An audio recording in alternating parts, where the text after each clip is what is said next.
दोस्तों जय श्री राम। भगवान शंकर के पूर्ण रूप काल भैरव एक बार सुमेरु पर्वत पर बैठे हुए ब्रह्मा जी के पास जाकर देवताओं ने उनसे अविनाशी तत्व बताने का अनुरोध किया। शिव जी की माया से मोहित ब्रह्मा जी उस तत्व को न जानते हुए भी इस प्रकार कहने लगे, मैं ही इस संसार को उत्पन्न करने वाला स्वयंभू अजन्मा एकमात्र ईश्वर अनादि भक्ति ब्रह्म घोर निरंजन आत्मा हूँ। मैं ही प्रवृत्ति और निवृत्ति का मूलाधार सर्वलीन पूर्ण ब्रह्म हूँ। ब्रह्मा जी ऐसा कि पर मुनि मंडली में विद्यमान विष्णु जी ने उन्हें समझाते हुए कहा कि मेरी आज्ञा से तो तुम सृष्टि के रचयिता बने हो, मेरा अनादर करके तुम अपने प्रभुत्व की बात कैसे कर रहे हो।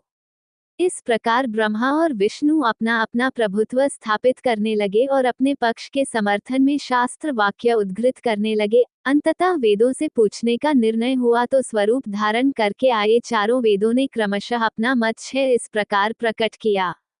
ऋग्वेद जिसके भीतर समस्त भूत निहित हैं तथा जिससे सब कुछ प्रवत होता है और जिसे परमात्मा कहा जाता है, वह एक रुद्र रूपी है। यजुर्वेद जिसके द्वारा हम वेद भी प्रमाणित होते हैं तथा जो ईश्वर के संपूर्ण यज्ञों तथा योगों से भजन किया जाता है, सबका दृष्टा वह एक शिव ही हैं। सामवेद जो समस्त संसारी जनों को भरमाता है, जिसे योगी जन ढूंढते हैं और जिसकी भांति से सारा संसार प्रकाशित होता है, वे एक त्रयंबक शिव जी ही हैं। अथर्ववेद जिसकी भक्ति से साक्षात्कार होता है और जो सब या सुख दुख अतीत अनादि ब्रह्म हैं, वे केवल एक शंकर जी ही हैं। विष्णु ने वेदों के इस कथन को प्रताप बताते हुए नित्य शिवा से रमण करने वाले दिगंबर पीतवर्ण धूलि धूसरित प्रेमनाथ कुवेटाधारी सर्वावेष्टित वृपन वही निसंग शिवजी को पर ब्रह्म मानने से इनकार कर दिया। ब्रह्मा विष्णु विवाद को सुनकर ओंकार ने शिवजी की ज्योति नित्य और सनातन पर ब्रह्म बताया, परंतु फिर भी शिव माया से मोहित ब्रह्मा विष्णु की बुद्धि नहीं बदली।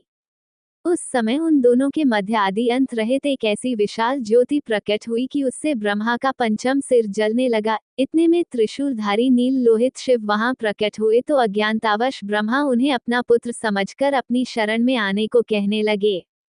ब्रह्मा की संपूर्ण बातें सुनकर शिवजी अत्यंत क्रुद्ध हुए और उन्होंने तत्काल भैरव को प्रकट कर उससे ब्रह्मा पर शासन करने का आदेश दिया। आज्ञा का पालन करते हुए भैरव ने अपनी बाईं उंगली के नखाग्र से ब्रह्मा जी का पंचम सिर काट डाला। भयभीत ब्रह्मा शतरुद्री का पाठ करते हुए शिवजी के शरण हुए। ब्रह्मा और विष्णु दोनों को सत्य की प्रतीति हो गई और वे दोनों शिवजी की महिमा का गान करने लगे। ये देखकर शिवजी शांत हुए और उन दोनों को अभयदान दिया।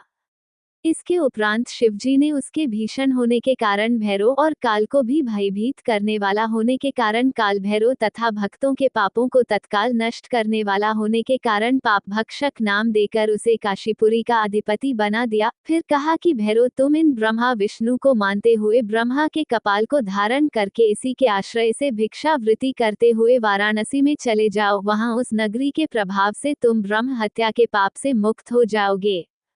शिवजी की आज्ञा से भैरव जी हाथ में कपाल लेकर ज्यों ही काशी की ओर चले, ब्रह्म हत्या उनके पीछे पीछे हो चली। विष्णु जी ने उनकी स्तुति करते हुए उनसे अपने को उनकी माया से मोहित न होने का वरदान मांगा। विष्णु जी ने ब्रह्म हत्या के भैरव जी के पीछा करने की माया पूछना चाही तो ब्रह्म हत्या ने बताया कि वह तो अपने आप को पवित्र और मुक्त होने के लिए भैरव का अनुसरण कर रही है।